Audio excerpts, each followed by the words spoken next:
Hello students, 12th English medium chapter number 1 आज आपका third lecture हम देखने वाले हैं। तो लास्ट लेक्चर में जैसे मैंने आपको बताया था थियोरेटिकल कॉन्सेप्ट किए थे, तो आज हम मोस्टली न्यूमेरिकल करने वाले हैं यहाँ पर। तो सबसे पहले मैं आपका न्यूमेरिकल नंबर 1.5 एग्जाम्पल नंबर और पेज नंबर है आपकी टेक्स्ट बुक का 14 नंबर। तो एग्जाम्पल नंबर 1.5 लिखना स्टार्ट करते हैं। Example 1.5 page number 14। चलिए, ये एक्चुअल में कूलम्ब्स लॉ पर डिपेंड है पूरा न्यूमेरिकल, ठीक है। तो कूलम्ब्स लॉ आप सबको आता है कि F इज इक्वल टू के Q1 Q2 by r square, उस पर ये डिपेंड है पूरा।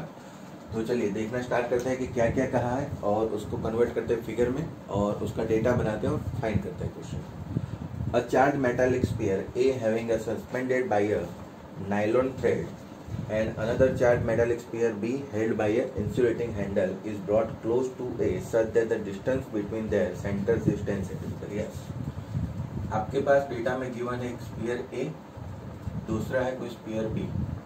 इन दोनों के बीच के सेंटर का डिस्टेंस है 10 सेंटीमीटर। इन दोनों को पास लाने पर इन दोनों के बीच में एक फोर्स लगता है जिसको लिखा जाता है F, जिसकी वैल्यू अगर मान लो कि मैं इसको Q1 मानूं, इसको Q2 मानूं और ये दूरी को R मान लूं, तो F इज इक्वल टू लिखा जाएगा के Q1 Q2 divide by r square. चलिए, ठीक है, ये आपका इनिशियल डेटा है।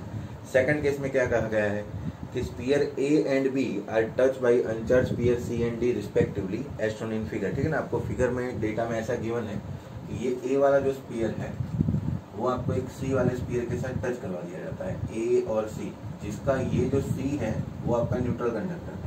न्यूट्रल कंडक्टर के बारे में मैंने आगे बताया था आपको कि न्यूट्रल कंडक्टर क्या होता है कि जिसमें total amount of charge is zero, that means positive charge is equal to negative charge, दोनों के नंबर सेम होते हैं, बस वही इसको टच करवा दिया। अब पहले अगर मान लो कि इसके ऊपर हमने Q1 माना था, इसके ऊपर चार्ज Q2 माना था, तो देखना ध्यान से होगा क्या कि इसके ऊपर चार्ज था Q1, इसके ऊपर था 0। अब होगा क्या कि चार्ज सेम डिवाइड होगा, मैंने आगे ही बताया था आपको जब मैंने कंडक्शन बताया था आपको। तो चार्ज सेम डिवाइड होगा तो मतलब लिखा जाएगा Q1 plus 0 divide by 2, that means Q1 by 2, ये ठीक है। तो ये हो जाएगा आपका Q1 बाई 2। तो दोनों के ऊपर अब सेकंड केस यहाँ पर क्या हो जाएगा कि अगर A के ऊपर मैं बताऊँ तो Q1 बाई 2 हमने Q1 लिया हुआ उस पर चार्ज, तो Q1 बाई 2, वैसे ही C के ऊपर चार्ज आ जाएगा Q1 बाई 2। वैसे उसने क्या कहा कि B वाले कंडक्टर को, B वाला जो स्फीयर है उसको एक D के साथ टच कराया जो भी नॉन कंडक्टर था, ठीक है, न्यूट्रल कंडक्टर था। और यहाँ पर आपने लिया था B जिसके ऊपर चार्ज था Q2, ये न्यूट्रल का मतलब 0, तो ऐसे ही इस पर भी B पर क्या आ जाएगा, अब उसके बाद Q2 बाई 2, वैसे ही D के ऊपर आ जाएगा Q2 बाई 2, ठीक है। अब नेक्स्ट केस में उसने क्या कहा गया है कि इन दोनों को A और B को, है ना, अब A और B को लिया उसने, A को और B को। अब A के ऊपर कितना चार्ज है तो Q1 बाई 2, B के ऊपर कितना चार्ज है Q2 बाई 2, तो A और B के ऊपर दोनों पर चार्ज मिल गए। अब जैसे ही चार्ज मिल गए तो उसने कहा कि दोनों का डिस्टेंस अब आधा कर दिया है, जब जैसे 10 सेंटीमीटर था यहाँ पर उसने 5 सेंटीमीटर कर दिया यहाँ पर। अब इन दोनों पर लगने वाला फोर्स आप निकालिए अगले वाले के फॉर्म में, मतलब हमारा जो F मिल रहा था उसकी फॉर्म में हमें निकालना है। चलिए तो स्टार्ट करते हैं कैसे करना है। तो ये इन दोनों के बीच में नया फोर्स, ये 5 सेंटीमीटर का मतलब होता है स्टूडेंट R बाई 2, है ना। आगे हमने क्या माना था 10 सेंटीमीटर को R, तो यहाँ पर 5 सेंटीमीटर को क्या मानेंगे हम R बाई 2। चलिए तो लिखना स्टार्ट करते हैं। जो नया फोर्स लगता है उसको नाम देते हैं F dash is equal to K Q1 by 2 K Q1 Q2 by 2 divide by distance R by 2 का होल स्क्वायर। चलिए सॉल्व करते हैं। नीचे आएगा, ये आएगा K Q1 Q2 divide by, ये नीचे आ जाएगा 4 R स्क्वायर और 2 का स्क्वायर 4 ऊपर चला जाएगा तो 4 से 4 कैंसिल, तो K Q1 Q2 divide by R square F dash. क्या यही F है? यस, तो F dash is equal to F, ये है आपका आंसर, ठीक है। MCQ टाइप क्वेश्चन है, तैयार कर लेना, है ना। MCQ में पूछे जाते हैं, ये 3 मार्क में ऐसा मतलब क्वेश्चन आते नहीं है, तो आपको MCQ के लिए ये तैयार करना है, ठीक है। चलिए जल्दी से लिख लीजिए।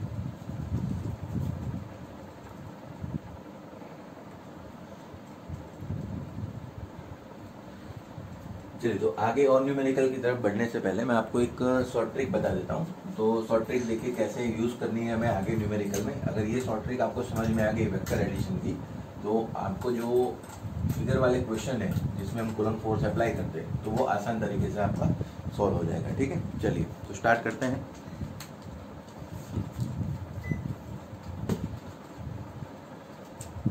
आपने 11th में पढ़ा होगा कि जो रिजल्टेंट वेक्टर होता है r इज इक्वल टू हम लिखते हैं under root a square plus b square plus 2ab cos theta. याद कीजिए r is equal to under root a square plus b square plus 2ab cos theta. Clear? तो आपने ये देखा होगा। चलिए, तो अब ये जो a और b दोनों वेक्टर का वेक्टर एडिशन है और a और b के बीच का जो एंगल है वो है आपका cos थीटा। ठीक है, a और b के बीच का एंगल आपका थीटा है। Theta is angle between a and b और आपको वहां पर cos की वैल्यू लगानी है। ये आपने 11th में पूरा फॉर्मूला पढ़ा था। अब हम इसमें एक स्पेशल केस डिफाइन करने जा रहे हैं जिसमें आपको मिलेगा कि a और b की वैल्यू सेम है। देखना ध्यान से, a is equal to b सभी केस के लिए, लेकिन एंगल अलग अलग देखेंगे, है ना। अलग अलग एंगल के लिए कैसे होता है। चलिए, तो सबसे पहले फर्स्ट केस में हम लेते हैं theta is equal to 0 degree, है ना। 5 केस अलग अलग स्टडी करने हैं, पांचों केस देखना ध्यान से। अगर ये 5 केस समझ में आ गए तो आपके न्यूमेरिकल सीधे हो जाएंगे। ठीक है, आप ओरली उसका आंसर दे पाएंगे। चलिए, थीटा इज इक्वल टू 0, तो रिजल्टेंट वेक्टर क्या लिखा जाएगा student? R is equal to under root a is equal to तो बी है, तो मैं ऐसे लिखूंगा a square plus b square के बदले भी क्या लिख सकते हैं? A square plus 2 a into a 2a square और cos 0, angle between a and b is what? 0 degree. So यहाँ पर लिखेंगे हम cos 0 degree. So resultant vector is given by r is equal to under root a square plus a square plus 2a square, cos 0 is 1, तो total हो गया आपका 4a square. तो answer है आपका 2a। फर्स्ट का आंसर रिजल्टेंट वेक्टर, अगर दो वेक्टर सेम मैग्नीट्यूड के हैं और सेम डायरेक्शन में, 0 डिग्री का मतलब क्या होता है? Same direction. ऐसे देखो ध्यान से, ये वेक्टर a और दूसरा वेक्टर ये, उसको भी नाम दे देते हैं क्योंकि ए और बी दोनों सेम है। तो इसका जो रिजल्टेंट मिलेगा r is equal to 2a, उसी डायरेक्शन में मिलेगा आपको। ठीक है, अब रिजल्टेंट की डायरेक्शन भी निकालनी आपको आनी चाहिए। चलिए, सेकंड केस लेते हैं। सेकंड केस में मैं थीटा लेता हूँ 60 डिग्री, है ना। ये जो थीटा जो मैंने पसंद किया हुआ है वो आपके न्यूमेरिकल में ही आता है ना। इसी हिसाब से जैसे 30 डिग्री 45 डिग्री ऐसे नहीं लिया मैंने, सीधा क्या लिया? 60 डिग्री। तो 60 डिग्री आपका काम का है वहाँ पर। तो theta is equal to 60 degree पर रिजल्टेंट वेक्टर लिखा जाएगा r is equal to under root, फिर से a square plus a square plus 2a square cos 60। चलिए, लिखना स्टार्ट करते हैं। cos 60 का वैल्यू स्टूडेंट क्या हो जाएगा? तो r is equal to cos 60 हो जाएगा आपका 1/2, तो under root a square plus a square plus 2a square, cos 60 हो जाएगा आपका 1/2, तो 2 से 2 कैंसिल, a स्क्वायर स्क्वायर कितना? 3a स्क्वायर, तो मतलब 3a स्क्वायर। तो फाइनल आंसर लिख दूं डायरेक्ट रूट 3a, टोटल आ जाएगा 3a स्क्वायर और स्क्वायर रूट निकालेंगे तो आंसर आएगा रूट 3a। ठीक है, अगर मैं ग्राफिकली इसको रिप्रेजेंट करना चाहूँ तो कैसे करूंगा? तो ग्राफिकली देखो, दोनों के बीच का एंगल कितना है? 60 डिग्री। तो मैं लिखूंगा यहाँ पर वेक्टर a बना रहा हूँ और वैसे ही ये दूसरा वेक्टर b बना रहा हूँ जिसकी वैल्यू भी a के बराबर है। तो a वेक्टर इन दोनों के बीच का एंगल जो 60 डिग्री है ये टोटल, तो इन दोनों के बीच का रिजल्टेंट इन दोनों के बीच में r मिलेगा जिसकी वैल्यू आएगी रूट 3a। ना याद रखना ये कैसे मैंने फिगर बनाया। ग्राफिकल रिप्रेजेंटेशन भी यहाँ पर इंपॉर्टेंट बनेगा आपका। ठीक है, चलिए केस नंबर 3। केस नंबर 3 में हम थीटा लेते हैं 90 डिग्री। चलिए स्टार्ट करते हैं सॉल्व करना। अगर थीटा मैंने 90 डिग्री लिया तो resultant vector r is equal to under root, कैसे लिखा जाएगा? a square plus a square, इसी को हम यूज कर रहे हैं बार बार, a square plus 2a into B मतलब 2a स्क्वायर और cos 90। स्टूडेंट सबको पता है कि cos 90 की जो वैल्यू होती है वो 0 डिग्री, तो मतलब ये पूरा जो टर्म है 2a स्क्वायर cos 90 वो क्या हो जाएगा? आपका 0 हो जाएगा। तो मतलब बचेगा आपका a square plus a square 2a square, और उसका अगर स्क्वायर रूट निकालू तो r is equal to answer आएगा रूट 2a। चलिए, इसको अगर मुझे ग्राफिकली रिप्रेजेंट करना है तो कैसे करेंगे? देखो, तो ग्राफिकली रिप्रेजेंट करते हैं। ये है वेक्टर आपका a, ये है वेक्टर b जिसकी वैल्यू a के बराबर है, दोनों के बीच का एंगल 90 डिग्री दिख रहा है मुझे, और इसका जो रिजल्टेंट मिलेगा r is equal to root 2a इन दोनों के बीच में। क्लियर? तो ये मुझे रिजल्टेंट वेक्टर वहां पर मिल जाएगा। चलिए, fourth number, theta is equal to 120 degree. चलिए सॉल्व करना स्टार्ट करते हैं। अगर दोनों के बीच का एंगल 120 हो तो r इज इक्वल टू लिखा जाएगा under root a square plus a square. अब तो पता चल गया कहाँ से लिख रहा हूँ, a square plus b square के बदले a square plus 2a square, पीछे आएगा cos 120। ठीक है, और cos 120 की वैल्यू आप सबको पता है -1/2 होती है। अगर मैं -1/2 लिखूंगा, है ना, चलिए एक स्टेप बढ़ा देते, कोई बात नहीं, under root a square plus a square plus 2a² और cos 120 हो जाएगा आपका -1 हाफ। 2 से 2 कैंसिल, a स्क्वायर से ये a² कैंसिल, तो a² बचा और a² का स्क्वायर रूट आएगा r = a। तो रिजल्टेंट वही मिला मुझे, है ना। ये आपने 11th में एक न्यूमेरिकल पढ़ा होगा कि दो वेक्टर को कैसे ऐड किया जाए तो उसका जो रिजल्टेंट है वही वेक्टर मिले, तो एंगल बताओ उन दोनों के बीच का, तो आपका आंसर आया था 120 डिग्री। 11th में आपने शायद न्यूमेरिकल किए होंगे तो आपको याद होगा। चलिए, इन दोनों के बीच को अगर मैं ग्राफिकली रिप्रेजेंट करूँ तो ये हो जाएगा मेरा वेक्टर ए, ये हो जाएगा मेरा वेक्टर बी जिसकी वैल्यू ए के बराबर है। इन दोनों के बीच का एंगल है 120 डिग्री, तो इन दोनों का रिजल्टेंट मुझे यहाँ मिलेगा r = a। ठीक है, ये ग्राफिकली रिप्रेजेंटेशन बहुत इंपॉर्टेंट है, आपको न्यूमेरिकल में ये दिखाना है। चलिए, लास्ट केस आपका केस नंबर 5। केस नंबर 5 लेते हैं हम, थीटा = 180 डिग्री।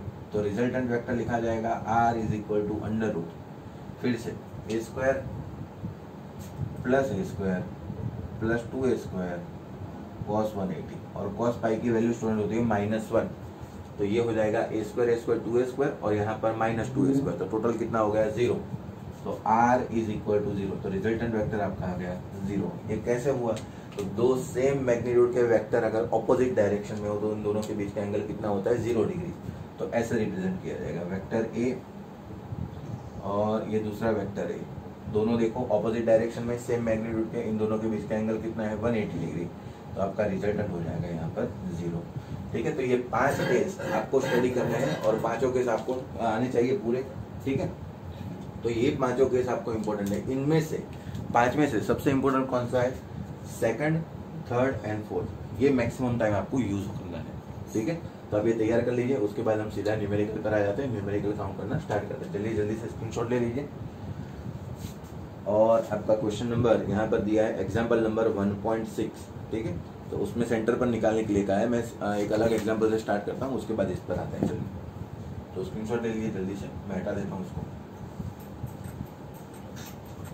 ऐसे वैल्यू याद रखना जो मैंने लिखवाई है आपको कि रिजल्टेंट वेक्टर कैसे आता है। ठीक है, वो वैल्यू आपको याद होनी चाहिए, तो हम डायरेक्ट यूज कर पाएंगे उसका।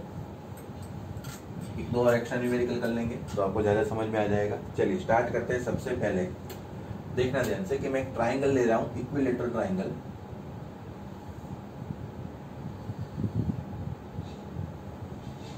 ABC इक्विलेटरल ट्राइंगल है, सबसे पहले बता देता हूं। और तीनों के ऊपर मैंने चार्ज रखा है Q, इसके ऊपर रखा मैंने चार्ज Q, इसके ऊपर रखा मैंने चार्ज Q। ठीक है, आपकी टेक्स्ट बुक में न्यूमेरिकल नहीं है, कुछ अलग तरीके से यहाँ पर -Q वाला न्यूमेरिकल सॉल्व एग्जाम्पल में आपको नंबर दिखाता हूँ बाद में। सबसे पहले इसको सॉल्व करते हैं। तो क्वेश्चन देखना ध्यान से, क्वेश्चन ऐसा पूछा गया है यहाँ पर कि आपको A पर रिजल्टेंट फोर्स निकालना है, B के ऊपर रिजल्टेंट फोर्स निकालना है और C के ऊपर। ठीक है, और ये जो ट्राइंगल है इक्विलेटरल, उसकी साइड है A मान लीजिए, A R L जो भी मानना है। ठीक है, कोई भी दे सकता है, कोई फर्क नहीं पड़ेगा उससे। तो सबसे पहले मैं B के ऊपर निकालना चाह रहा हूँ। ठीक है, तो आप ध्यान से देखो कि B के ऊपर कौन फोर्स लगा रहा है, B के ऊपर कौन कौन चार्जेस फोर्स लगा सकते हैं। तो B के ऊपर स्टूडेंट मुझे दिख रहा है कि यहाँ पर A के ऊपर जो चार्ज रखा हुआ है Q और C के ऊपर चार्ज रखा हुआ है Q, इन दोनों के ऊपर रखे हुए चार्जेस क्या B के ऊपर फोर्स लगा सकते हैं? यस, और उन दोनों का रिजल्टेंट मुझे आंसर चाहिए। ठीक है, तो B के ऊपर दो चार्जेस लगा रहे हैं, कौन? A और C के ऊपर रखे हुए चार्जेस, वो कैसे लगा रहा है? तो B और A के बारे में सबसे पहले सोचते हैं। तो B और A के बारे में देखो तो यहाँ पर +Q है, यहाँ पर +Q है, दोनों पॉजिटिव चार्ज। तो दोनों पॉजिटिव चार्ज तो आप सबको पता है कि कौन सा फोर्स लगेगा, वहां पर एक रिपल्सन फोर्स लगेगा, और वो भी अलोंग द लाइन ज्वाइनिंग। तो मैं ऐसे लिखूंगा, देखो ध्यान से, ये अलोंग द लाइन ज्वाइनिंग, और उसको अगर ड्रॉ करना है मुझे तो ऐसे बनाएंगे, ये इधर force on B due to A, मैं ऐसे लिखूंगा, देखना ध्यान से। ठीक है, force on B due to A। वैसे ही B के ऊपर C पर रखा हुआ चार्ज Q फोर्स लगाएगा, प्लस है, ये भी प्लस है, तो प्लस प्लस दोनों में होगा repulsion along the line joining, इसको धक्का देगा इधर, तो लिखा जाएगा force on B due to C ऐसे। क्लियर है? अब मैं देखना चाहूंगा कि force on B due to C and force on B due to A, उन दोनों की वैल्यू क्या है। चलिए तो देखना स्टार्ट करते हैं। चलिए ट्राई करते हैं क्या हो रहा है यहाँ पर। तो force on B due to A लिखने का ट्राई करता हूँ मैं कि Q1 Q2 दोनों चार्जेस, मतलब Q², दोनों Q है, अपॉन डिस्टेंस कितना है A जितना, इक्विलेटरल ट्राइंगल है, तो KQ²/A²। यस, अब मैं देखना चाहूंगा कि force on B due to C वो क्या होता है। चलिए, KQ1 Q2/R², तो K Q1 Q2 मतलब Q into Q square divide by A square. Yes, क्या ये दोनों सेम लग रहे हैं? हाँ, दोनों की वैल्यू तो सेम लग रही है, मैग्नीट्यूड तो सेम है, लेकिन डायरेक्शन अलग अलग है। तो क्या दोनों की वैल्यू सेम है? तो मैं ऐसे लिख सकता हूँ कि ये दोनों का मैग्नीट्यूड तो सेम बन रहा है, ठीक है। तो मैं ऐसा लिखूंगा, force on B due to A, उसका मैग्नीट्यूड, और force on B due to C, इन दोनों का मैग्नीट्यूड सेम है। तो एक नया नाम दे देता हूँ दोनों को एफ, ठीक है। तो मैं इसको नाम दे देता हूँ एफ वेक्टर, और इसको भी नाम दे देता हूँ एफ वेक्टर। इसको मैग्नीट्यूड के बारे में सोचते हैं, मैग्नीट्यूड दोनों का सेम है यहाँ पर, देखो, ठीक है। अब मैंने आपको बताया था कि दो वेक्टर का मैग्नीट्यूड सेम है और इन दोनों के बीच का एंगल कितना होगा। तो सोचिए ध्यान से, इन दोनों के बीच का एंगल ये है आपका 60 डिग्री। तो क्या क्रॉस एंगल सेम होगा? तो ये क्रॉस एंगल आपका ये भी कितना हो जाएगा? 60 डिग्री। तो ये वेक्टर एफ, ये वेक्टर एफ, और इन दोनों का बीच का एंगल 60 डिग्री। याद कीजिए पुराने वाले केस, उसमें आपको 60 डिग्री वाला केस आंसर आया था √3a। यहाँ पर आपका आंसर आएगा √3f। इन दोनों के बीच में यहाँ पर आपका फाइनल आंसर आएगा √3f। कैसे लिख दिया? ओरली आंसर समझ में आएगा। दोनों वेक्टर f है, वहां पर क्या थे? a vector. तो आंसर क्या आया था? √3a। यहाँ पर क्या है? √3f। और फाइनल आंसर लिखना है, तो फाइनल आंसर लिखेंगे आप √3f की वैल्यू कितनी? KQ² divide by A square लीजिए। ये हो गया आपका फाइनल आंसर। क्लियर? तो ऐसा लिखना है, कोई प्रॉब्लम नहीं है, एकदम आसान क्वेश्चन है ये। चलिए, वैसे ही मैं अगर यहाँ पर सी के ऊपर लिखना चाहूँ तो अब तो ओरली दोनों काम कर लेंगे सीधा, ठीक है। इसमें इतना लंबा लिखने की जरूरत नहीं है। आपको जब भी 3 मार्क में क्वेश्चन ये पूछा जाए तो आपको ये बताना है कि रिजल्टेंट वेक्टर ये √3 आया कैसे, ठीक है। तो वो वाला केस आप बता देना, वहाँ पर पूरा रिप्रेजेंट कर देना, और वैसे आप यहाँ पर लिख देना, तो आपका आंसर आ जाएगा। चलिए, सी के ऊपर अगर मैं सोचूं तो सी के ऊपर ये ए वाला फोर्स लगाएगा, तो ये भी रिपेल करेगा यहाँ QQ। तो मैं ऐसे लिखूंगा, force on C due to A. वैसे ही बी वाला भी इधर फोर्स लगाएगा, तो मैं यहाँ पर लिखूंगा कि force on C due to B, तो उसकी डायरेक्शन ये। अब ये एंगल 60 डिग्री हम सबको पता है, ये एंगल भी 60 डिग्री। अब आप देखो तो force on C due to B और force on C due to A दोनों की वैल्यू क्या हो रही है? यहाँ पर सेम हो रही है। अगर दोनों की वैल्यू सेम हो रही है तो मैं इसको नाम दे दूंगा एफ, और इसको भी नाम दे दूंगा एफ। दोनों के वेक्टर का मैग्नीट्यूड सेम बन रहा है, और एफ और एफ दोनों वेक्टर सेम है, और उन दोनों के बीच का एंगल 60 डिग्री है। तो इन दोनों का जो रिजल्टेंट आएगा, तो रिजल्टेंट हम सबको पता है कि रिजल्टेंट लिखा जाएगा स्टूडेंट √3a। फिर से, तो ए के बदले यहाँ पर क्या है? एफ है, ठीक है। तो ये आपका आंसर आ गया √3f, और एफ की वैल्यू KQ² क्लियर? चलो, उसका भी आंसर निकल गया। चलिए, ए पर निकालने का ट्राई करते हैं। तो ए पर कौन कौन फोर्स लगाएगा? तो बी की वजह से लगने वाला फोर्स, रिपल्सन फोर्स ऐसे, तो force on A due to B इधर, वैसे ही force on A due to C इधर, force on A due to C. क्या आप समझ में आ रहा है? अब सिखाने की जरूरत नहीं है। ये 60 डिग्री है और ये भी कितना है? 60 डिग्री। क्या इन दोनों की वैल्यू सेम है? तो इनको नया नाम दे दूं एफ वेक्टर, और इसको भी नाम दे दूं एफ वेक्टर, जिसका मैग्नीट्यूड सेम बन रहा है सबका। तो अब 60 और दोनों वेक्टर सेम, तो दोनों के बीच का जो मैग्नीट्यूड होगा आपका, तो रिजल्टेंट वेक्टर निकलेगा आपका √3f। तो इन दोनों का रिजल्टेंट आएगा यहाँ, इन दोनों के बीच में जो मैंने आपको ग्राफिकल रिप्रेजेंटेशन सिखाया था, तो √3f ये आपका आंसर फाइनल, ठीक है। तो चलिए, तीनों केस हमने स्टडी कर लिए। देखो, मैंने क्या कहा था आपको कि अगर आपको वो शॉर्ट ट्रिक समझ में आ गई है तो आप इसको ओरली आंसर कर सकते हैं ना। देखो, मैंने कुछ लिखा नहीं है इतना पर, लेकिन अगर 3 मार्क में पूछा जाए तो आपको प्रॉपर उसका रिप्रेजेंटेशन करना है। वो वाला केस आप उसमें लिख देना, तो आपका काम हो जाएगा, ठीक है। चलिए, अब हम क्या करते हैं कि नेक्स्ट केस में ये +Q जो है उसके बदले -Q रखते हैं, और आपकी जो टेक्स्ट बुक का एग्जाम्पल नंबर मैं बता देता हूँ आपको। -Q रख के बताएं एग्जाम्पल नंबर 1.7, ठीक है। तो 1.7 नंबर का एग्जाम्पल ऐसा ही है, लेकिन यहाँ पर Q के बदले -Q है। चलिए, तो वो वाला केस हम स्टडी करने जा रहे हैं। Example number 1.7।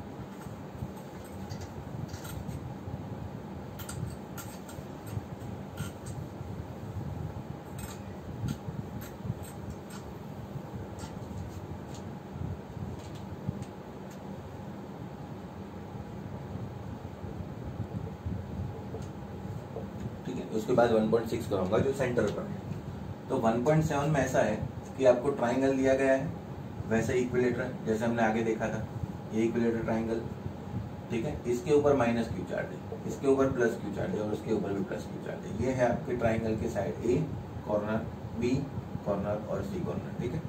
चलिए, अब आपको फिर से वहीं पर ABC पर F नेट निकालना है, यहाँ पर वैसा ही काम करना है। तो चलिए देखते हैं कैसे करेंगे। यहाँ पर देखो ध्यान से, क्या बी के ऊपर, सबसे पहले मैं बी के ऊपर एफ नेट निकालना चाहूंगा, तो बी के ऊपर आपको क्या दिख रहा है कि सी वाला फोर्स जो प्लस क्यू है और ए पर रखा हुआ माइनस क्यू चार्ज है, दोनों फोर्स लगाएंगे।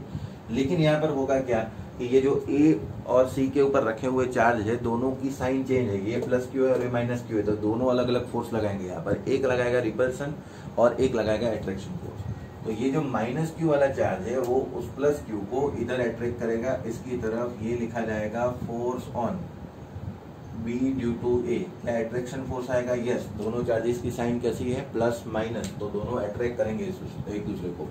वैसे यहाँ पर बी और सी देखो तो प्लस क्यू दोनों प्लस है, सेम चार्जेस है, तो सेम चार्जेस होने पर वो क्या करेंगे, एक दूसरे को रिपेल करेंगे। तो रिपेल करेंगे तो ये रिपल्शन इधर लिखा जाएगा force on B due to C. अब मैं देखना चाहूंगा कि दोनों का मैग्नीट्यूड क्या सेम है, उसके बाद मैं एंगल निकालूंगा और वो शॉर्ट ट्रिक हम यूज कर लेंगे।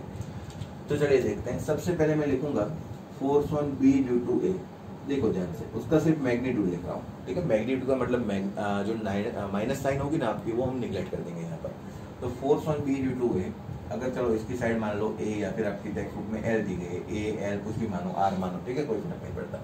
Force on B due to A लिखा जाएगा कि Q1 Q2 मतलब Q square divide by a square. Clear है? वैसे ही यहाँ पर force on B due to C क्या लिखा जाएगा कि Q1 Q2 मतलब Q square divide by a square. Yes, दोनों का मैग्नीट्यूड सेम है। अगर दोनों का मैग्नीट्यूड सेम है तो मैं ऐसा लिख सकता हूँ, force on B due to A का magnitude is equal to force on B due to C का magnitude is equal to vector F. एक नया नाम दे देते हैं इसको, तो लिखा जाएगा एफ वेक्टर, जिसका मैग्नीट्यूड ये सेम है। चलिए, अब मुझे दो वेक्टर तो मिल गए, दोनों के वेक्टर की मैग्नीट्यूड सेम आ रही है। हम इन दोनों के बीच का एंगल देखते हैं, उसके बाद हम शॉर्ट ट्रिक लगाते हैं। चलिए, तो इक्विलेटरल ट्राइंगल होने की वजह से इन दोनों के बीच का एंगल स्टूडेंट होता है 60 डिग्री, तो टोटल होता है 180 डिग्री। एक लाइन है पूरी, तो उन दोनों के मतलब पूरी लाइन के बीच का एंगल कितना होता है? 185। तो ये कितना होगा? ये हो जाएगा 120 डिग्री, ठीक है। अगर ये 60 है तो ये कितना होगा? 120। और 120 वाला केस याद कीजिए, तो रिजल्टेंट वेक्टर आपको वही मिलता था जिसका आप रिजल्टेंट निकाले थे, दो वेक्टर का, है ना, r इज इक्वल टू ए वाला केस याद कीजिए। अगर कंफ्यूजन है तो आगे फिर से वीडियो आप एक बार देख लीजिए। चलिए, तो इसका रिजल्टेंट वेक्टर मुझे यहाँ पर मिलेगा, ये इन दोनों के बीच में रिजल्टेंट वेक्टर, और r इज इक्वल टू मैं लिखूंगा f। यहाँ पर f को जोड़ा गया है, वहाँ पर a को जोड़ते थे तो हम f लिखते थे, यहाँ पर a लिखते थे, यहाँ पर हम f लिखेंगे। तो r is equal to f, और f की वैल्यू मैं लिखूंगा कि q square divide by k square. चलिए, ये आंसर मुझे मिल गया। चलिए, वैसे ही मैं सी के ऊपर निकालना चाहूंगा, तो सी के ऊपर कैसे निकालेंगे स्टूडेंट? देखो ध्यान से। तो सी के ऊपर फिर से मुझे दिख रहा है कि ए पर रखा हुआ चार्ज माइनस क्यू और बी के ऊपर रखा हुआ चार्ज प्लस क्यू, दोनों उस पर फोर्स लगा रहे हैं, लेकिन दोनों के साइन जो है अलग अलग है। तो एक रिपेल करेगा और एक अट्रैक्ट करेगा। तो अट्रैक्ट करने का काम कौन करेगा? यहाँ पर माइनस क्यू वाला प्लस क्यू को अट्रैक्ट करेगा उसकी तरफ अलोंग द लाइन ज्वाइनिंग। तो ये तो लिखा जाएगा force on C due to A, और यहाँ पर ये दोनों रिपेल करेंगे एक दूसरे को, प्लस क्यू, तो लिखा जाएगा force on C due to B. चलिए, क्लियर है? अब इन दोनों को एक नया नाम देता हूँ एफ। अब तो आपको पता चल गया कि मैग्नीट्यूड सेम होता है, तो इसको एक नया नाम दे देते हैं एफ। चलिए, फिर से इन दोनों के बीच का जो एंगल आ रहा है ये 60 डिग्री है, तो आपको पता है कि ये एंगल भी कितना हो जाएगा? 120 डिग्री। सेम केस है, बस उल्टा कर दिया है यहाँ पर। तो इन दोनों के बीच का रिजल्टेंट बताने की जरूरत नहीं है, r is equal to f, और इसकी value q square divide by a square. ठीक है स्टूडेंट, तो समझ में आ गया प्रॉपर केस। चलिए, उसके बाद ए के ऊपर लास्ट केस बचा है आपका, ठीक है। ये थोड़ा अलग आंसर आएगा, दोनों का आंसर सेम आया, लेकिन यहाँ पर अलग आंसर आएगा उसका। देखिए ध्यान से, अब होता क्या है, यहाँ पर ए के ऊपर माइनस क्यू चार्ज रखा हुआ है, बी और सी के ऊपर आपका प्लस चार्ज है। तो इन दोनों के बारे में सोचिए, तो plus Q minus Q attraction, इन दोनों के बारे में सोचिए, माइनस क्यू प्लस क्यू, फिर से अट्रैक्शन, तो दोनों अट्रैक्ट करेंगे एक दूसरे को। तो अट्रैक्ट करेंगे इधर, इसने इधर खींचा और इसने उसको इधर खींचा, देखो ध्यान से, तो दोनों ने एक दूसरे को इधर खींचा। तो लिखा जाएगा force on A due to B, ये, और ये कौन सा हो गया? Force on A due to C, ऐसे लिखते हैं, ठीक है। अब दोनों की वैल्यू सेम है मैग्नीट्यूड, तो उनको एफ एफ नाम दे देंगे, और इन दोनों का जो रिजल्टेंट आएगा, तो रिजल्टेंट वेक्टर स्टूडेंट यहाँ पर आएगा, ये यहाँ पर। तो ये इन दोनों का एंगल कितना है? तो एंगल कितना था आपका? 60 डिग्री, और 60 डिग्री का आंसर याद कीजिए, √3a आ रहा था। तो यहाँ पर फाइनल आंसर आएगा √3f। क्लियर? तो ए के ऊपर आपका आंसर आएगा √3f, और एफ की वैल्यू है kq²/a²। क्लियर? तो अब टेक्स्ट बुक में देखेंगे तो बहुत बड़ा न्यूमेरिकल काउंट करके दिया है। देखो मैंने यहाँ पर क्या किया, सिर्फ फिगर में सॉल्व कर दिया पूरा, ठीक है। लेकिन आपको अगर 3 मार्क में पूछा जाए तो आपको पूरा प्रॉपर वहाँ पर प्रॉपर वे में लिखना है, जिससे आपको 3 मार्क मिले, ठीक है। तो ये आपका हो गया न्यूमेरिकल एग्जाम्पल नंबर 1.7। चलिए फटाफट इसको खत्म कीजिए और उसके बाद बढ़ते हैं हम एग्जाम्पल नंबर 1.6 की तरफ।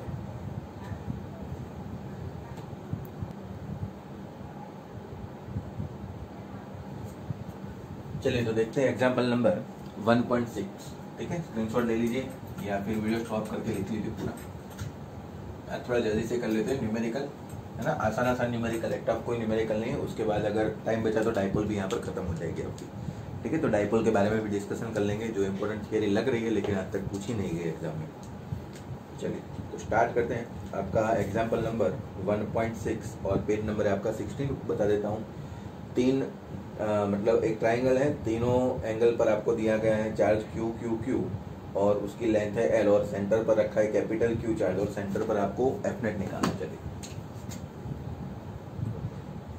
Example number 1.6 page number 16। चलिए ठीक है, तो आप जब भी देखो तो आप देख लेना, पेज नंबर 16 के ऊपर है। ट्राइंगल है, इक्विलेटरल, फिर से देखना ध्यान से। इसको मैं ओरली सॉल्व कर सकता हूँ और आपको एक ट्रिक भी बताऊंगा सॉल्व करने की। एक ये यहाँ पर उसने रखा है क्यू चार्ज, यहाँ पर रखा है क्यू चार्ज, यहाँ पर रखा है क्यू चार्ज और सेंटर पर रखा है उसने कैपिटल क्यू चार्ज और ये जो साइड है वो है एल लेंथ की।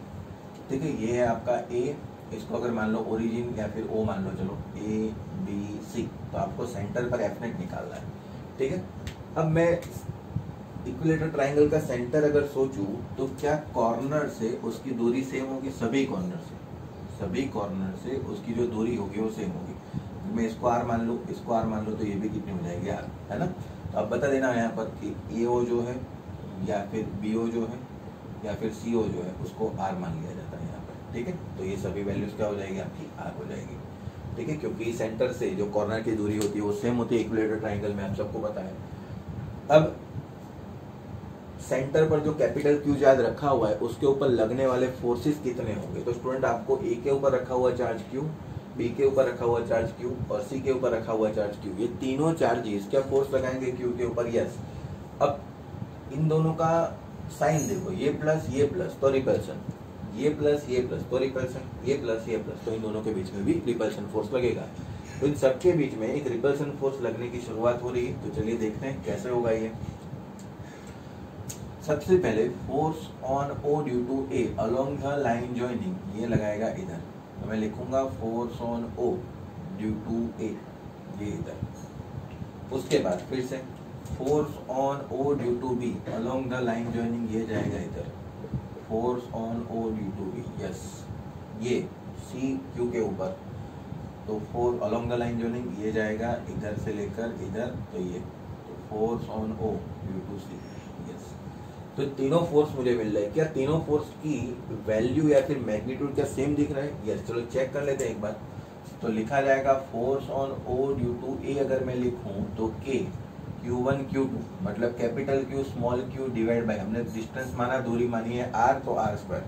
वैसे अगर मैं लिखना चाहूँ कि force on O due to C, तो देखो ध्यान से फिर से k q q divide by r square, yes. फिर से अगर लिखना चाहूँ कि force on O due to B, उसकी भी वैल्यू कितनी हो जाएगी? K q q divide by r square. क्या तीनों सेम है? तो इन सबको अगर मैं ऐसा लिखना चाहूँ, कैसे लिखूंगा? Force on O due to A उसका magnitude, force on O due to B उसका मैग्नीट्यूड और force on O due to C उसका मैग्नीट्यूड। क्या सभी सेम है? तो मैं लिखूंगा एफ वेक्टर का magnitude same.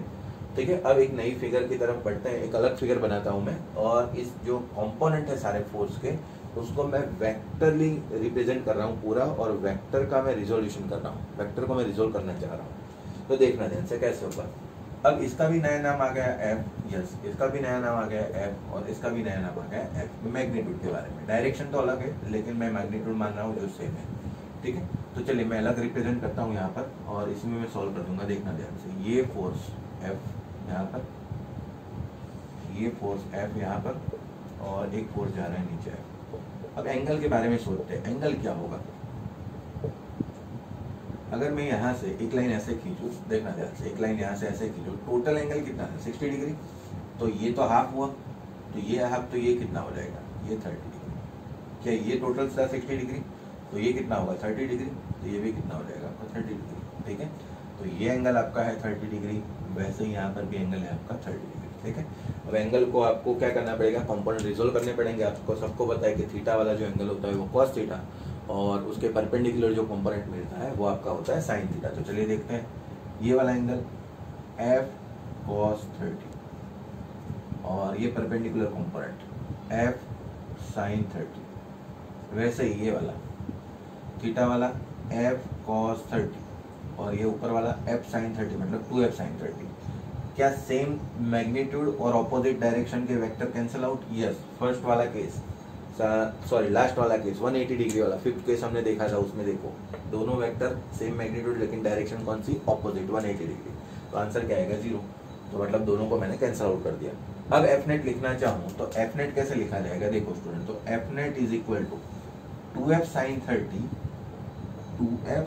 30 j caret i j, और ये minus j caret minus F j caret, ठीक है, नेगेटिव। ये अपर साइड को मैंने पॉजिटिव माना, तो डाउनवर्ड डायरेक्शन को मुझे क्या मानना पड़ेगा वहां पर, नेगेटिव।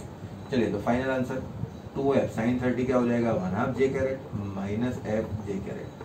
क्या 2 से 2 कैंसिल, f से f कैंसिल, तो f नेट आ गया स्टूडेंट 0। तो सेंटर के ऊपर आंसर क्या आता है स्टूडेंट आपका 0। ये थोड़ा इंपॉर्टेंट न्यूमेरिकल है, एक बार लास्ट प्रीवियस ईयर के 2-3 साल पहले ये क्वेश्चन बोर्ड में पूछा गया था, ठीक है। सब इसको प्रॉपर तरीके से तैयार कर लीजिए जल्दी से। चलिए, और उसके बाद मैं आपको 2-3 और ट्रिक सिखा देता हूँ स्क्वायर वाली, ठीक है। तो जब सेंटर पर 0 कैसे आता है, और उसके बाद हम बढ़ते हैं डाइपोल की तरफ।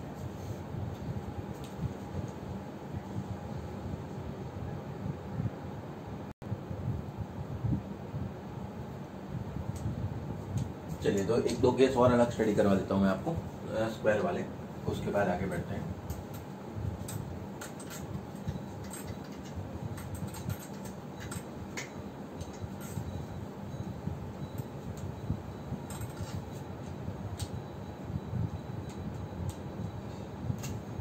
देखो, अगर आपके पास कोई स्क्वायर हो, सिमेट्रिकल शेप सोचना ध्यान से, स्क्वायर हो, पेंटागोन हो, हेक्सागोन हो, कुछ भी हो, अगर स्क्वायर साइड के ऊपर अगर मैं यहाँ पर प्लस क्यू लिखूं, यहाँ पर प्लस क्यू लिखूं, यहाँ पर प्लस क्यू लिखूं और यहाँ पर प्लस क्यू लिखूं, तो क्या सेंटर पर कोई भी चार्ज रखने पर क्या उसका आंसर 0 आएगा? यस। सेंटर पर आप कोई भी चार्ज रख लीजिए तो आपका आंसर हमेशा वहां पर क्या आएगा 0। एफ नेट यहाँ पर सोचने की बात है, क्योंकि ये दूरी सेम होगी, ये दूरी सेम होगी, ये दूरी सेम होगी और ये दूरी सेम होगी।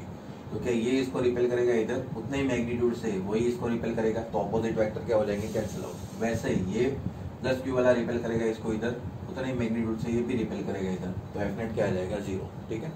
अगर यहाँ पर प्लस क्यू के बदले माइनस क्यू होता, सोचना ध्यान से, अगर यहाँ पर प्लस क्यू के बदले माइनस क्यू होता, तो plus Q minus Q plus Q minus Q. अब सेंटर पर फिर से रखा चार्ज क्यू, इसकी कोई मतलब कोई भी वैल्यू हो, आंसर हमेशा 0 आएगा। देखना ध्यान से, इन दोनों के बीच की दूरी r, इन दोनों के बीच की r, इन दोनों के बीच की r, इन दोनों के बीच की r, स्क्वायर की साइड कोई भी दे जाए, लेकिन यहाँ से सेंटर से कॉर्नर से आपका और दूरी जो कॉर्नर और सेंटर के बीच की सभी कॉर्नर से सेम हो जाएगी। इन दोनों के बीच में लगने वाला अट्रैक्शन फोर्स, ये माइनस है और ये प्लस है, तो अट्रैक्ट करेगा इधर, क्या उतनी ही फोर्स है वो भी अट्रैक्ट करेगा? यस। तो दोनों एक दूसरे को सेम फोर्स से अट्रैक्ट करेंगे, सेम मैग्नीट्यूड से, और ऑपोजिट डायरेक्शन के वेक्टर है, तो दोनों क्या हो जाएंगे, कैंसिल आउट। वैसे ये प्लस क्यू तो रिपेल करेगा इधर, और ये प्लस क्यू और ये प्लस इन दोनों को रिपेल करेगा इधर, तो फिर से वेक्टर कैंसिल आउट, ठीक है। तो सिमेट्रिकल शेप याद रखना, ये भी न्यूमेरिकल आपके एमसीक्यू में पूछे गए, ठीक है। तो आंसर क्या आएगा हमेशा 0। जैसे मैंने बताया पेंटागोन हो या फिर हेक्सागोन हो, हेक्सागोन में भी आप सोचना कि सभी कॉर्नर पर 6 के 6 कॉर्नर पर अगर सेम चार्जेस है या फिर ऑपोजिट चार्जेस आपके सेम है, तो भी सेंटर पर आंसर आपका क्या आएगा, 0 आएगा, ठीक है। तो ये चीज याद रखना चाहिए।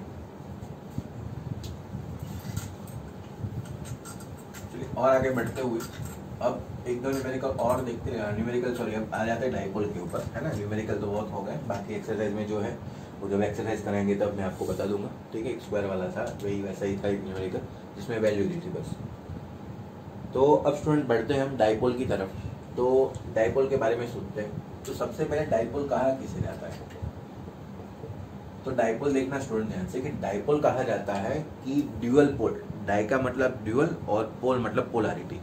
आपने मैग्नेट में सोचा होगा कि मैग्नेट में देखा होगा कि मैग्नेट में क्या होता है कि मैग्नेट में दो नॉर्थ पोल, एक नॉर्थ पोल और एक साउथ पोल, आपने ऐसा सोचा होगा, लेकिन यहाँ पर पोलैरिटी का मीन्स होता है एक प्लस और एक माइनस। तो मतलब एक पॉजिटिव चार्ज और एक नेगेटिव चार्ज। देखना ध्यान से, डाइपोल बहुत आसान है और उसके दो केस हमें स्टडी करने हैं। कौन कौन से? एक तो एक्सियल पॉइंट के ऊपर इलेक्ट्रिक फील्ड निकालेंगे और उसके बाद हम इक्वेटोरियल लाइन पर उसकी इलेक्ट्रिक फील्ड निकालने का ट्राई करेंगे।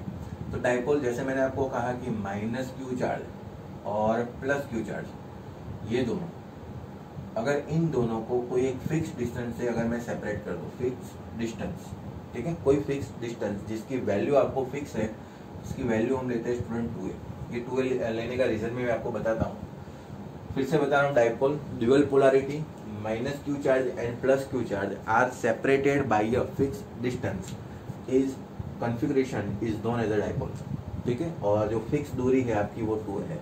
2a का रीजन इसलिए है 2a लेने का, क्योंकि डाइपोल से कभी भी डिस्टेंस मेजर किया जाएगा तो वो ऑलवेज सेंटर से किया जाएगा। तो ये साइड ये हो जाएगी और ये साइड ये हो जाएगी, ठीक है। जब भी हम इलेक्ट्रिक फील्ड देखेंगे वहां पर तो आपको पता चलेगा ज्यादा उसमें कि दूरी 2a लेने का रीजन क्या है कि डाइपोल से जब भी डिस्टेंस मेजर किया जाएगा, फिर से बता रहा हूँ कि डाइपोल से जब भी डिस्टेंस मेजर किया जाएगा वो हमेशा सेंटर से मेजर किया जाएगा, ठीक है। कभी भी आप यहाँ से मेजर नहीं कर पाएंगे डिस्टेंस, तो ऑलवेज सेंटर से ही दूरी मेजर की जाती है। ये पॉइंट आप याद रखना। उसके बाद मैं आपको एक चीज बता देता हूँ, जो एक नया वर्ड है आपके लिए, डाइपोल मोमेंट, नई फिजिकल क्वांटिटी जिसको लिखा जाता है dipole moment. Dipole moment student होता है P इज इक्वल टू, लिखा जाता है 2a into Q. 2a is the distance between two charges and Q is one of the charges, ठीक है। और डाइपोल मोमेंट जब भी आप इलेक्ट्रिक फील्ड निकालेंगे एक्सियल पॉइंट और इक्वेटोरियल लाइन पर, तो आपको ये बहुत काम लगने वाला है, ठीक है। तो इसको तैयार रखना ध्यान से। 2a मतलब, अगर मुझे लिखना है तो इसका यूनिट लिखना है, तो ये Q का मतलब कूलम और 2a मतलब दूरी है तो कूलम इंटू मीटर। ये भी एमसीक्यू में पूछा गया है कि डाइपोल मोमेंट का यूनिट बता दीजिए, ठीक है, या फिर MLD फॉर्मूला बता दीजिए। तो यूनिट होता है कूलम इंटू मीटर, याद रखना। ये जब भी आप 2AQ देखें तो वहां पर P लिखा हुआ मिलेगा आपको, ठीक है। तो आपको उसको रिजोल्व करना है, तो P इज इक्वल टू होता है 2AQ, ठीक है, distance between two charges. 2a मतलब total distance between two charges, ठीक है।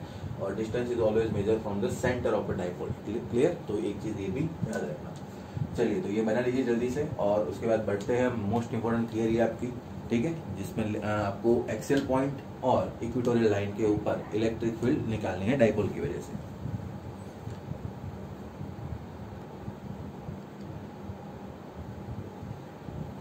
चलिए, तो स्टार्ट करते हैं थियरी आपकी।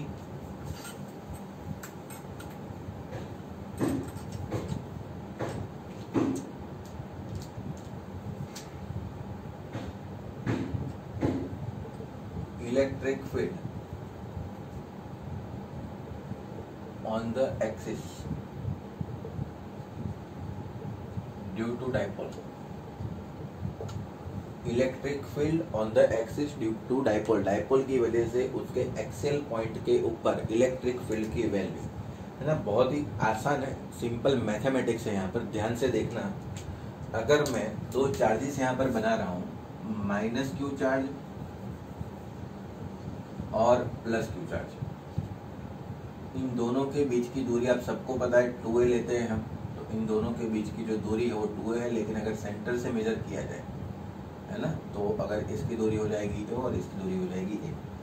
अब मुझे जो r दूरी डिसाइड करनी है वो एक्सियल पॉइंट पर, मतलब ये जो एक्सिस है उस पर कहीं पर भी मैं डिफाइन कर सकता हूँ, ठीक है। यहाँ पर मान लीजिए दूरी P पॉइंट, यहाँ पर P पॉइंट मान लीजिए, कहीं पर भी आप मान सकते हैं। तो मैं P पॉइंट यहाँ पर मान रहा हूँ। ये P पॉइंट की दूरी अगर डाइपोल से निकालनी है तो मैंने आपको बताया कि मैं क्या करूंगा कि सेंटर से मेजर करूंगा। तो सेंटर से इसकी दूरी है r, तो डाइपोल से r डिस्टेंस पर एक पॉइंट है P, और उसी पॉइंट P के ऊपर मुझे इलेक्ट्रिक फील्ड निकालनी है। और इलेक्ट्रिक फील्ड का फॉर्मूला होता है कि Q/r², आप सबको पता है वहां पर। चलिए, तो अब स्टार्ट करते हैं, देखिए ध्यान से। सबसे पहले तो मैं सोचूंगा कि प्लस क्यू की दूरी P पॉइंट से कितनी है और माइनस क्यू की दूरी कितनी है P से। चलिए देखिए, तो अगर मैं कहना चाहूँ कि प्लस क्यू चार्ज की जो दूरी है P पॉइंट से वो कितनी होगी, तो सोचिए ध्यान से, ये दूरी है r, इसमें से अगर मैं a निकाल दूं तो क्या मुझे ये दूरी मिल जाएगी? यस, सेंटर से इतनी दूरी कितनी है r, इसमें से अगर मैं इतना निकाल दूं तो मुझे इतना मिल जाएगा। तो ये जो दूरी हो जाएगी वो हो जाएगी आपकी r माइनस a, क्लियर है। तो ये दूरी हो जाएगी आपकी r माइनस a। वैसे ही ये माइनस क्यू की दूरी कितनी है, तो माइनस क्यू की दूरी हो जाएगी ये r, उसमें से आप प्लस a जोड़ दीजिए, हो जाएगा आपका r प्लस a। ये दूरी यहाँ से इतनी होगी, ठीक है। तो दोनों की दूरी निकालने का रीजन क्या है, क्योंकि फॉर्मूला जो है आपका KQ/r² डिस्टेंस है चार्ज का, ठीक है, इसलिए। अब P पॉइंट के ऊपर अगर मैं सोचूं तो P पॉइंट के ऊपर मुझे दोनों चार्ज की वजह से मैग्नेटिक फील्ड मिलेगी, कैसे, सॉरी इलेक्ट्रिक फील्ड मिलेगी, कैसे मिलेगी, तो +Q चार्ज की वजह से जो इलेक्ट्रिक फील्ड है वो आउटवर्ड डायरेक्शन में है। जैसे मैंने आपको बताया था इलेक्ट्रिक फील्ड लाइंस की प्रॉपर्टी में कि +Q चार्ज की वजह से आउटवर्ड डायरेक्शन, माइनस की वजह से इनवर्ड डायरेक्शन। तो +Q की वजह से P पॉइंट के ऊपर जो इलेक्ट्रिक फील्ड मिलेगी वो इधर मिलेगी, electric field due to plus charge. वैसे ही नेगेटिव चार्ज की वजह से इलेक्ट्रिक फील्ड अंदर की तरफ, यस, तो यहाँ से electric field due to minus charge, ठीक है। तो अब मैं जब भी इनेट लिखना चाहूँ तो E net is given by electric field due to plus electric field due to minus. चलिए दोनों को लिखना स्टार्ट करते हैं, ठीक है। थोड़ा सिंपल मैथमेटिक्स है बाजू में, तो मैं आपको बता दूंगा कि एक्स्ट्रा में कि न्यूमेरिकल कैसे, मतलब ये फॉर्मूलाज कैसे बन रहे हैं यहाँ पर। तो electric field due to plus लिखना चाहूंगा तो KQ डिवाइड बाई r², दूरी कितनी है तो r माइनस a का स्क्वायर, देखना ध्यान से। Electric field due to minus तो माइनस KQ, चार्ज की वैल्यू नेगेटिव है तो मैंने माइनस KQ लिखा, अपॉन r प्लस a का स्क्वायर, ठीक है। यहाँ पर आप पहले ही माइनस साइन लगा सकते थे, तो आपको फिर यहाँ पर माइनस और लगाने की जरूरत नहीं थी, माइनस माइनस प्लस हो जाता। प्लस कब होता कि दोनों सेम डायरेक्शन में दूरी जाती, तो आपकी इलेक्ट्रिक फील्ड दोनों सेम डायरेक्शन में जाती तो प्लस करना था, लेकिन एक इधर है और एक इधर है, तो एक को प्लस मानेंगे और एक को माइनस मानेंगे। तो यहाँ से KQ कॉमन निकलेगा तो लिखा जाएगा 1/r माइनस a का square minus 1/r plus a का स्क्वायर। चलिए अब एलसीएम लेते हैं, एलसीएम में हम क्रॉस प्रोडक्ट कर देंगे, इसका क्रॉस ले लेंगे, क्रॉस मल्टीप्लिकेशन। देखो तो आएगा KQ, यहाँ पर आएगा, ये क्रॉस में मल्टीप्लाई कर लीजिए, r प्लस a का स्क्वायर माइनस यहाँ पर r माइनस a का square divide by r minus a का स्क्वायर r प्लस a का स्क्वायर। चलिए अब सिंपल मैथमेटिक्स में आपको यहाँ पर एक्स्ट्रा ऊपर दिखा देता हूँ कि कैसे करना है। सबसे पहले तो इसको रिजोल्व करता हूँ मैं ऊपर वाले को, r प्लस a का स्क्वायर, ये सारी चीजें एक्स्ट्रा है, r प्लस a का square minus r minus a का स्क्वायर, इसकी वैल्यू क्या है ये देखिए ध्यान से। तो r प्लस a का स्क्वायर मतलब r square plus 2ar plus a square minus r square minus minus plus 2ar minus a square. तो a स्क्वायर से a square cancel, r square से r स्क्वायर कैंसिल, 2ar कितना हो गया 4ar, तो इसका आंसर आएगा कितना 4ar। तो ऊपर जब भी लिखूंगा तो क्या आएगा 4ar। तो लिखते हैं यहाँ पर KQ, यहाँ पर आएगा 4ar डिवाइड बाई, अब ये क्या है r माइनस a का स्क्वायर r प्लस a का स्क्वायर। चलिए उसके बारे में कुछ सोचते हैं। अगर आपके पास ये है a माइनस b का स्क्वायर और a प्लस b का स्क्वायर, तो क्या मैं उसको ऐसा लिख सकता हूँ a minus b a plus b और उसका होल स्क्वायर, यस, दोनों का कॉमन स्क्वायर मैंने लिख दिया। अब अंदर क्या बचा a minus b a plus b, तो ऐसे लिख सकता हूँ a square minus b square और उसका भी स्क्वायर, ये तो ये भी तो हो सकता है। तो क्या मैं इसको यहाँ पर ऐसा लिख सकता हूँ, यहाँ पर r माइनस a है, a square minus b square, तो r square minus a square का होल स्क्वायर, ऐसे क्लियर। तो ऐसा भी मैं लिख सकता हूँ यहाँ पर। चलिए और आगे देखते हैं, अब इसको और रिजोल्व करते हैं। जैसे 4ar है, मैंने आपको कहा था डाइपोल मोमेंट हमने डिफाइन की थी P is equal to 2aq, है ना, तो उसको यहाँ पर मुझे लाना है और वहाँ पर P की वैल्यू रखनी है यहाँ पर। तो मैं थोड़ा इसको एक्सपांड करूंगा 4ar को, तो मैं क्या करूंगा 4 को मैं ऐसे लिख सकता हूँ 2 मल्टीप्लाई बाई 2, तो पहले 2 लिखा, फिर उसके बाद a और q अलग कर दिया, a और q को मैं आगे ले गया, बचा क्या, तो 2 और बचा था, k बचा था और r बचा था। देखो वही है 2 इंटू 2 4, a यहाँ रहा, k यहाँ रहा, r भी यहाँ है और q भी है ना, बस इसको थोड़ा मॉडिफाई किया, divide by r square minus a square का स्क्वायर, ठीक है। अब 2aq को मैं क्या लिख सकता हूँ p, चलिए तो यहाँ पे लिखेंगे, ये हो गया आपका 2kpr, है ना, इसको मैंने p मान लिया, पूरा क्या मानेंगे हम 2aq को p, तो डाइपोल मोमेंट डिफाइन हुई है यहाँ पर।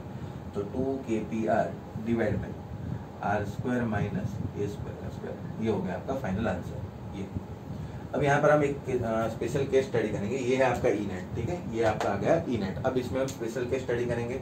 अगर मैं आपको कहूँ कि r दूरी जो है वो very much greater than of a है ना, ये जो r डिस्टेंस है वो बहुत दूर है कंपेयर टू a, तो मैं क्या कह सकता हूँ कि a को निगलेक्ट कर सकता हूँ, यस। तो a को निगलेक्ट करना मतलब a इज इक्वल टू वहाँ पर क्या रख सकता हूँ मैं 0।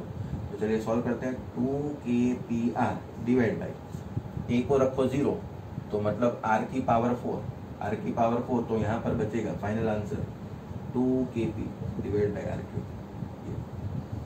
तो ई नेट आपका आया 2 kp बाई आर क्यूब। ये भी आंसर सही है। अगर स्पेशल केस कंसिडर किया जाए तो 2 kp बाई आर क्यूब आपके न्यूमेरिकल एक्चुअल में इससे सॉल्व हो जाएंगे, 2 kp बाई आर क्यूब। ठीक है, आपको जो क्वेश्चन पूछा जाता है वो यही स्पेशल केस हमेशा होता है 99%। ठीक है, तो आपको एक ये भी याद रखना है कि electric field due to dipole at axis is directly proportional to 1 by r cube. ये एमसीक्यू में आ चुका है। ठीक है, क्योंकि 2 kp तो क्या है वहां पर कांस्टेंट है। ठीक है, तो ये electric field at axis is directly proportional to 1 by r cube. Clear? चलिए लिख लीजिए, उसके बाद हम इक्वेटोरियल लाइन पर निकालते हैं।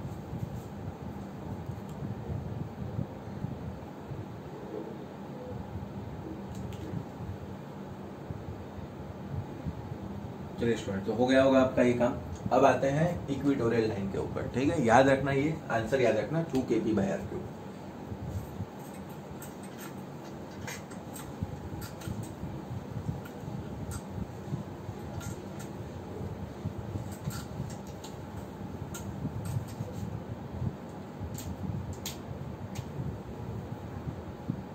Electric field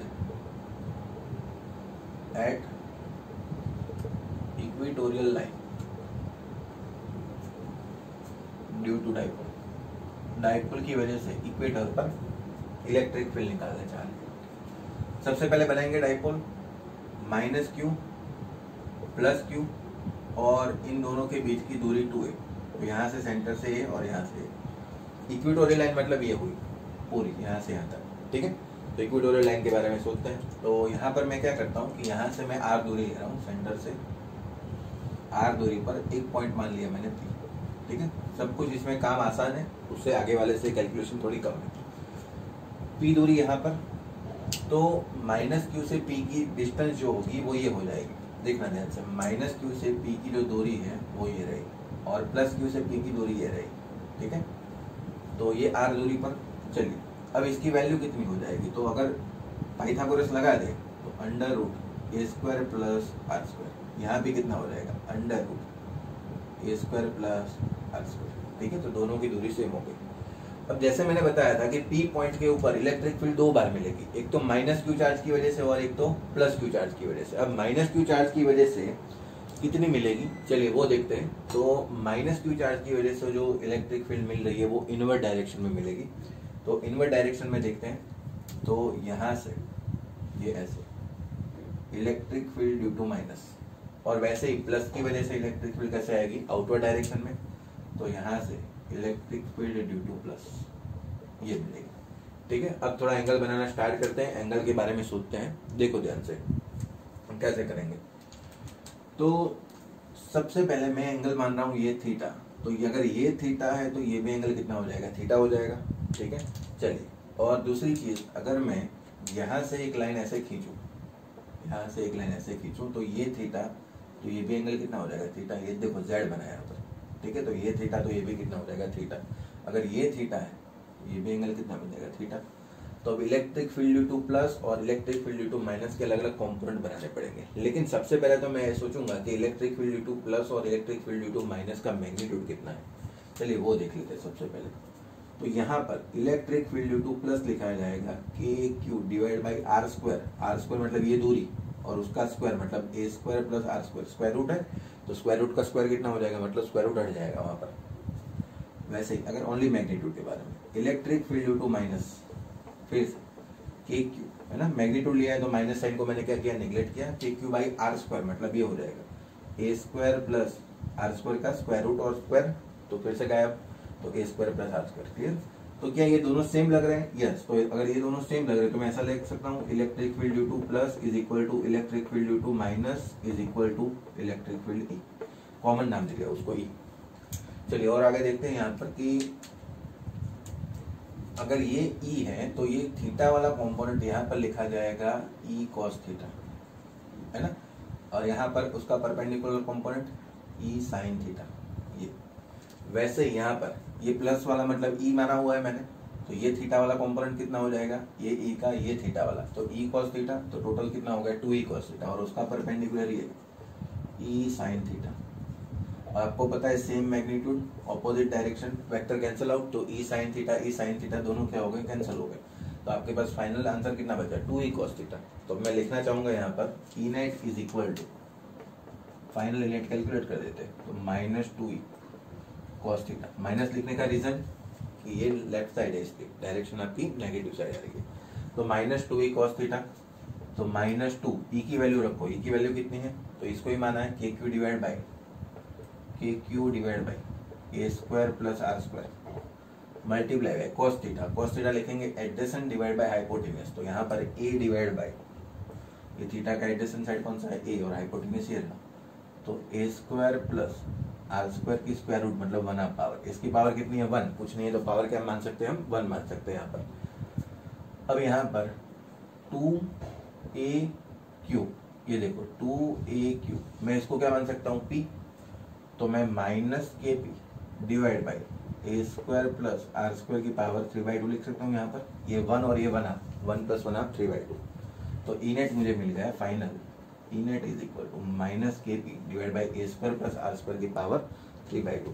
special case study करते हैं, if r is very much greater than of a। अब r दूरी जो है बहुत दूर है कंपेयर टू a, तो चलिए ई नेट लिखा जाएगा यहाँ पर, a की वैल्यू क्या रख देंगे हम, 0, तो a की वैल्यू 0 रखो, तो -kp डिवाइड बाई a की वैल्यू 0, r स्क्वायर की पावर 3/2, तो 2 से 2 कैंसिल, तो बचा r3। तो फिर से इक्वेटोरियल लाइन की इलेक्ट्रिक फील्ड जो है वो 1/r³ के प्रोपोर्शनल आ रही है ना, याद रखना ये भी, जैसे वहां पर r³ के प्रोपोर्शनल आ रही थी 1/r³ के, वैसे यहाँ पर 1/r³ के प्रोपोर्शनल आ रही है, ठीक है, जिसकी वैल्यू -kp/r³ है, ठीक है। तो दोनों जो थियरेटिकल कॉन्सेप्ट थे वो बहुत इंपॉर्टेंट थे, आपके एग्जाम में पूछे जा सकते हैं, तो प्रिपेयर कर लेना। अब नेक्स्ट लेक्चर में हम इसकी न्यूमेरिकल देखेंगे, और उसके बाद हम फ्लक्स देखेंगे, फ्लक्स के बाद डाइपोल का टॉर्क, और उसके बाद गॉस लॉ लेकर हम खत्म करेंगे इस चैप्टर को।